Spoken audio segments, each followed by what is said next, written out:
Hello po, and this is Pastor Caris Villa from Cornerstone International Church of God dito po sa Hong Kong.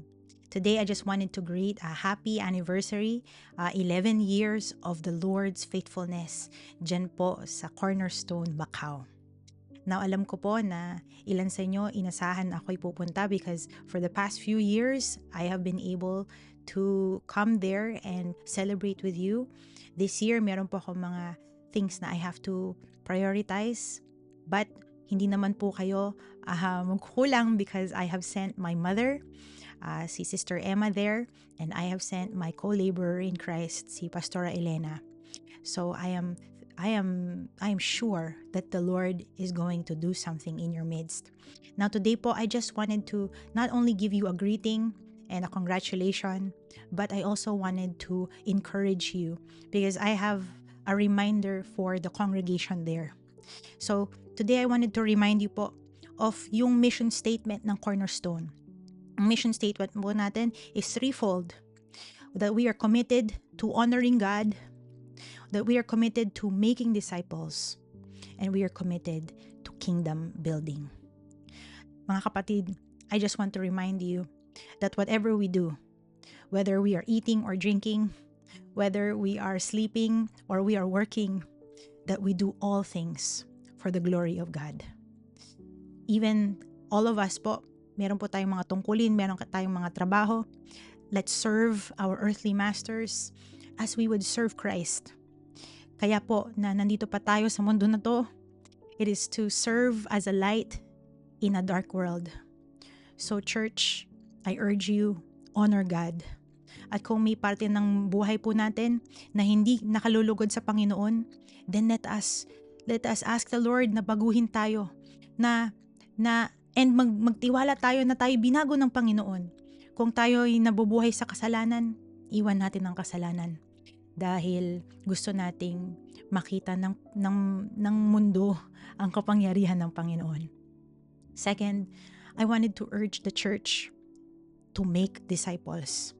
Ang pakay po ng Church of God is hindi magparami ng miyembro. Maganda naman yun, no?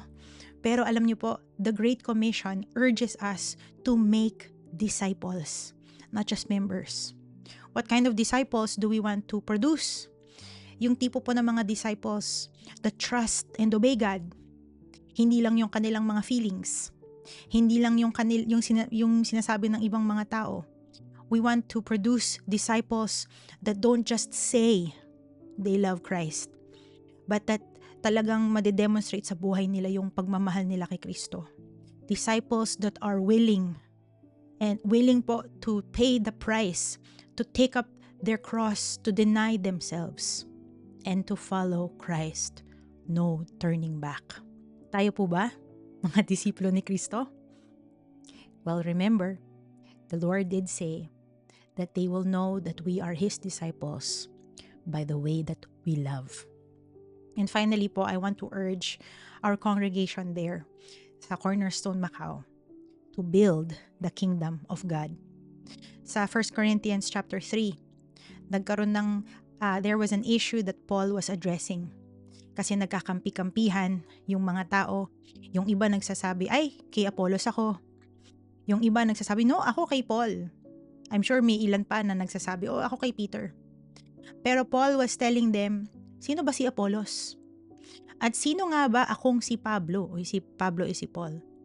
Kami ay mga lingkod lamang ng Diyos na ginagamit niya upang sumampalataya kayo at ang bawat isa sa amin ay gumagawa lamang ng gawaing ibinigay sa amin ng Panginoon. Ako ang nagtanim at si Apollos ang nagdilig, ngunit ang Diyos ang siyang nagpatubo. So I feel like this word is reminding each of us po na in the kingdom of God, we all have a part. And whether malaki yung ating tungkulin or hindi po masyadong malaki, whether nakikita siya o na-appreciate ng kung sino, yun ay importanteng part of kingdom building. Again, we should commit ourselves to kingdom building, but we should also remember na ang effort po natin is good. It's good for us.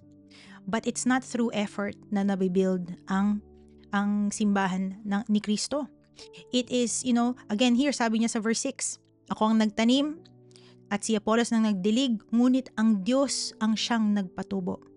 I want to remind people that the seeds that you have sown, hindi po yan in vain. Because the seed is protected by God Himself. So tayo, ang tungkulin lang natin ay maging tapat. Let us commit ourselves to the work and let us trust the Lord to make it grow. I want to remind you po that the Church of God in Hong Kong, the Church of God in Macau, it belongs to Christ, not to anybody else. And so, all the more po na out of our love for Christ, out of our fear for God, na pag-igihan natin ang ating pagsilbi, na talagang ibigay natin ang todo sa Panginoon because He is worthy, because the church is a reflection of the goodness of God. It is a testimony of the power of God. Today po, this year, our theme is to be, blessed, to be a blessing. And I want to tell you, that is you. If you are a child of God, you have been called. You have been chosen. And so, wag na po tayong makinig sa iba. Let us listen to the Lord. This is my blessing to the congregation there. The Lord be with you. Amen. Amen po. Lord willing, I will see you. Sige po. Bye-bye.